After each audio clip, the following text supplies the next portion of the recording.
Iš Šventosios Evangelijos pagal Morkų.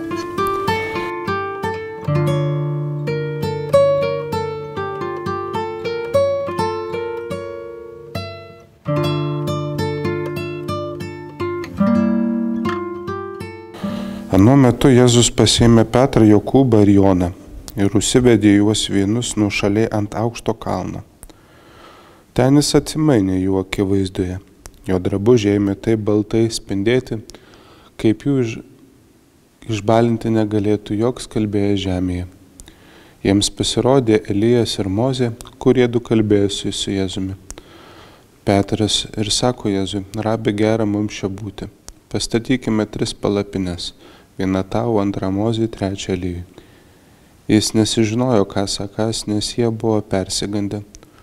Užėjo debesis ir uždengė juos, o iš debesies nuskambėjo balsas: šitas mano mylimasis sūnus, klausykite jo.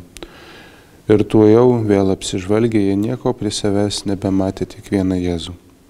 Besileidžiant nuo kalno, Jėzus liepė niekam nepasakoti, ką jie buvo matę, kol žmogaus sūnus prisikels iš numirusių. Jie gerai įsidėmėjo šį pasakymą ir svarstė, ką reiškia prisikelti iš numirusių. Girdėjote Viešpaties žodį. Garbėsiai Kristui, brangos broliai seserys Kristuje, keliaujame per gavėnią ir jau mes esame antrame gavėnios sekmadienyje ir Dievo žodis, jisai duoda tam tikrą stimulą pamatyti Kristų truputėlį kitų kampų. Ir jeigu pažvelgtume į pastaruosius sekmadienius, mes pamatytume labai ryškų kontrastą tarp Kristaus apraiškų. Tai pirmąjį gavėnios sekmadienį mes pamatėme Kristų, kuris buvo dykumoje, kuris išgyveno gundymus ir tam tikrą prasme patyrė būtent tos žmogiškos prigimties ribotumus. Ir jis grūmėsi su piktąja dvasia ir triumfavo. Ir to triumfo dėka Kristus tampa naujuoju Adomu, o dykuma, kuri buvo ta tokia ribota vieta, tampa rojaus sodu. Šį sekmadienį mes matome kardinaliai kitokią Kristaus apraišką. Prieš tai mes matėm tą Kristaus žmogiškumą, tą žmogišką prigimtį. Šį sekmadienį atsiskleidžia Kristaus ta dieviškoji prigimtis. Ir pabandykime šiuos 2 sekmadienius, šių 2 sekmadienių, sakykime, gerasias naujienas, kažkaip surišti kažkokiu raudonų siūlų, kur yra ta sąsaja ir ką būtent mums kaip bažnyčiai tai sako. Tai pirmiausia, pradėkime nuo paties Evangelijos fono.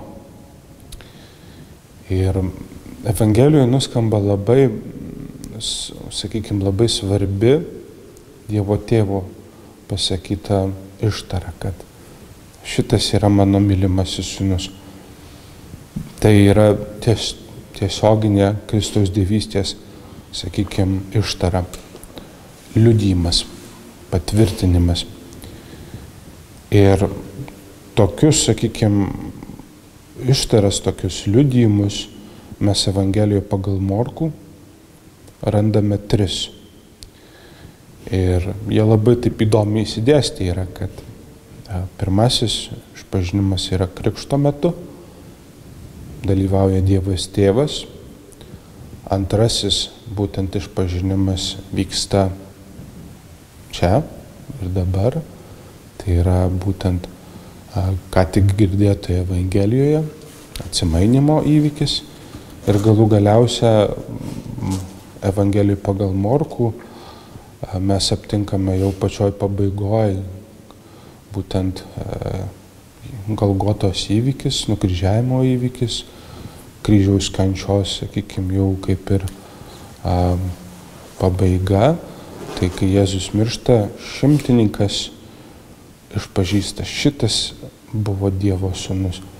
Tai mes matome 2 kartus tą pripažįsta tėvas, ne, 3 kartą jau tą išpažįsta pats žmogus. Ir šie išpažinimai, jie išdėlioti tokiose vietose, kaip pradžia, vidurys ir pabaiga, iš tikrųjų leidžia atpažinti, kas iš tikrųjų yra viešpats Jėzus, kas yra jo asmuo.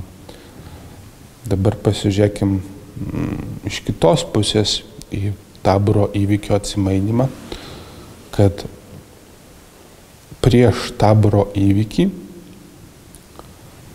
mokinius ištinka 2 viešpaties Jėzaus pranašystės apie kančią, mirtį ir prisikėlimą, 2. Po to dar viena pranašystė seka po Taboro įvykio. Ir būtent čia mokiniai išgyvena tam tikrą lūžį. Jie pamato Kristų, jo garbėj šlovėj atsimainant, ir po to mokiniai yra kreipiami po tos visos garbės, šlovės apraiškos, jos priėmimo, mokiniai yra kreipiami į Jeruzalę. Ir būtent Jeruzalė tai yra ta vieta, kur patys žinot, kad kas įvyko. Tai įvyko mūsų viešpaties Jėzaus kančia, mirtis ir prisikėlimas būtent čia. Tai to pasekoje mokinys, sekantis paskui Kristų, yra kviečiamas eiti visur paskui Kristų. Tiek garbėj, tiek šlovėj, tiek kančios kely. Pažvelkime dabar truputėlį geografiškai į tą vietą, tai yra Taboro kalną. Tai yra vieta rytinė rods pažadėtosios žemės dalis, tokia kalnų grandinė. Ir kai kas galvoja, kad tai yra Hermono kalnas, bet tai yra tam tikri tik tai spėliojimai, o nuo 4 amžiaus iš tikrųjų tradicija sako, kad tai yra Taboro kalnas, kuris yra apie maždaug 0,5 kilometro aukščio, kažkas tokio. Ir būtent nuo čia atsiveria tikrai puikus gražūs vaizdai. Bet neapsistokim ties geografiją, dabar pažvelkime, ką būtent kalnas kalba toj bibliniai tradicijai. Tai visų pirmiausia, mes nenori turim sustoti ties Senuoju testamentu. Ir šiandienos, tiksliau šio sekmadienio Evangelijoje mes girdime apie 2 tokius asmenis – Mozę ir Elijas. Tai yra Senojo testamento, sakykime, šulai. Mozė atstovauja įstatymą, Elijas pranašus.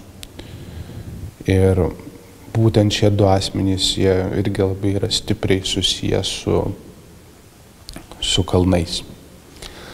Tai Mozė gauna įstatymą nuo viešpaties, būtent ant kalno. Elijas gauna tam tikrą Dievo apraišką būdamas ant kalno. Tai jeigu kas liečia, pavyzdžiui, Elijo atvejį, tai Dievas apsireiškia ne kažkaip kaip kažkokia destrukcinė, griausminga jėga, bet Dievas apsireiškia būtent švelnume, būnant jam ant to paties Horebo kalno, kaip ir Mozė. Tai mes matome, kad kalnas vienaip ar kitaip, jisai yra gana svarbi, ne tai, kad geografinė vieta, bet tai daugiau yra santykio vieta, artumo vieta, kur Dievas parodo savo buvimą ir koks yra tas jo buvimas. Taigi, pats viešpaties Jėzaus asmuo yra tas Dievo artumas. Ne? Atsiskleidžia Dievas būtent per Jėzų. Apreiškiamas. Ir dabar kalnas jisai tampa ne tik, kad tokia vieta, kur Dievas anksčiau kalbėjo, ne? Bet kalnas tampa ta vieta būtent per Jėzaus asmenį, kur tas Dievo artumas išsiskleidžia būtent pilnai, pasirodo pilnai. Dabar pasižiūrėkim, kas ant to kalno iš tikro vyko. Tai yra atsimainimo įvykis, ne? Ir viešpats parodo savo garbę ir šlovę, parodo iš tikrųjų tą savo dieviškumą, tą dievišką prigimtį. Ir visą tą, sakykime, parodymą kaip po tokį galima apibrėžti vienu žodžiu metamorfozė. Kas yra metamorfozė? Tai yra daikto esmės apraiška, nesikliaunant vien tam tikrą išorinę išraišką. Kitaip sakant, Jėzus, būdamas ant Taborio kalno, pasirodo, kas jis esąs. Ir jeigu, tarkim, žvilgtartume į apaštalo Pauliaus raštiją arba į tą patį evangelistą Joną, jo prologą, mes matytume, kad Dievas, jis buvo prieš tai ir jisai priima tarno išvaizdą. Jis priima tai, kas yra žemiška, arba, kaip sako Paulius, nusižemina. Ne? Tai būtent tai yra ta dieviškoji metamorfozė. Dievo savęs apraiška, savęs atskleidimas. Jis atskleidžia apie save būtent mokiniams. Kas jis esąs. Gal truputį nukrypsiu į šoną ir, kaip sako, yra veikimas, veiksmas ir yra pasiekmė. Tai viso to, sakykime, tos visos metamorfozės pasiekmė yra tie balti drabužiai, kurių niekas negali taip išbaltinti, joks kalbėję žemėje. Ir va šitoj vietoj su šiame dieviškąją metamorfozę mes jau iš pradžių Senajame testamente randame tam tikrą labai gražią ištarą pas Danielių, kad jis kalba apie žmogaus sūnų, kuris apsivirkęs baltais spindinčiais drabužiais, kurio plaukai kaip vilna sėdi ugnies soste. Ne? Jau būtent žydui girdint ir matant tokią, sakykime, apraišką dieviškumo, iš karto jam turi rištis įvykis su būtent tai, kas yra pasakyta prieš tai. O tai kalba apie tai kalba pranašas Danielius. Tai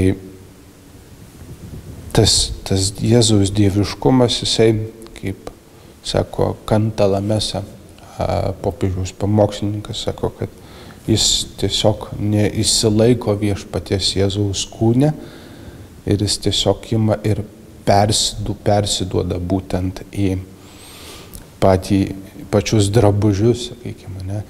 Ir apskritai, jeigu, tarkim, pasižiūrėtume bibliniai tradicijoje, tas, sakykime, baltas drabužis, tai yra Dievo būtent išrinkimo spalva, dieviškumo ženklas, ne kaip po toks.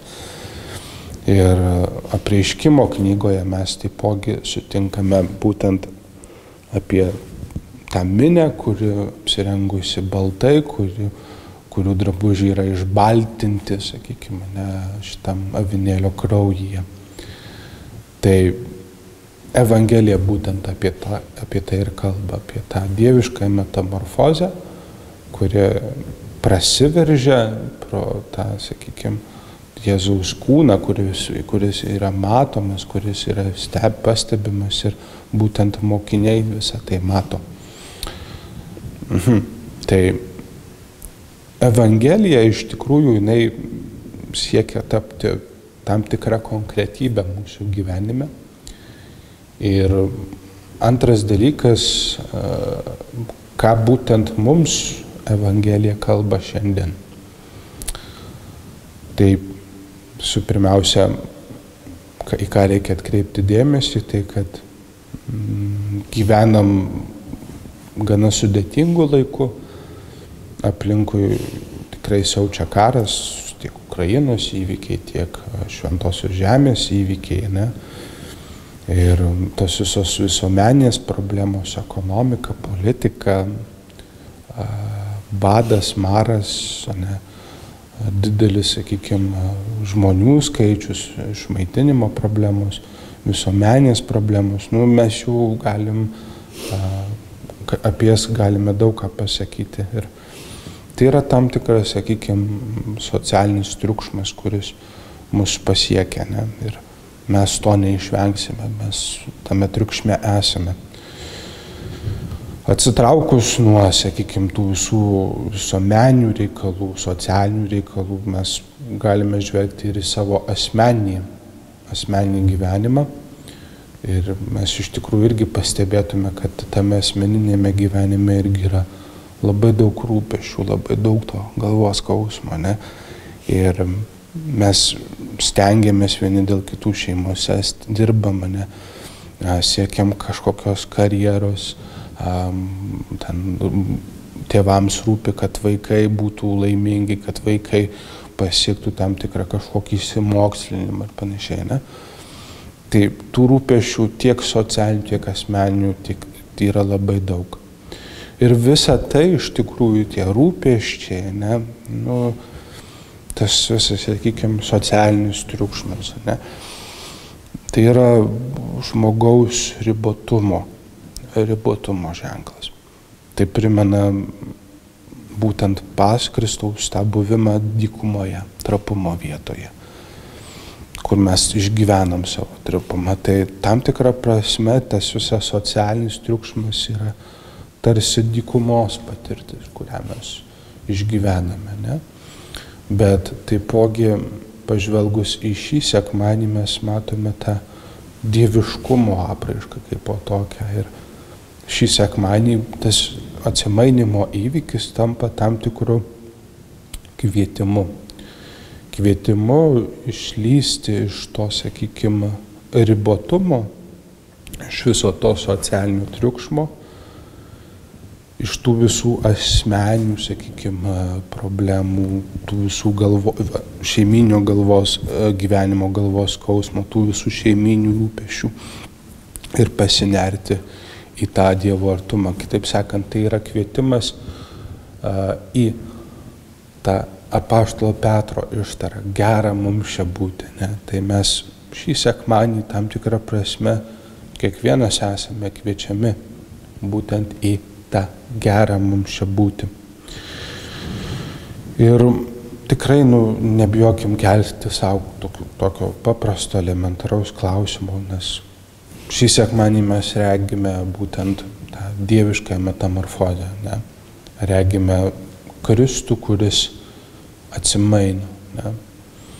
Ir tam tikrą prasme bijau gal likti ir nesuprastas, bet nebijokim savęs klausti, kad kur yra toj tikėjimo patirtis pas mus, kuri mums leistų suprasti, kad mes turime reikalą su Dievu, kuris apsireiškia mano kasdienybėje, kur mes pajuntame ir išgyvename būtent tą Kristaus dieviškumą. Amen.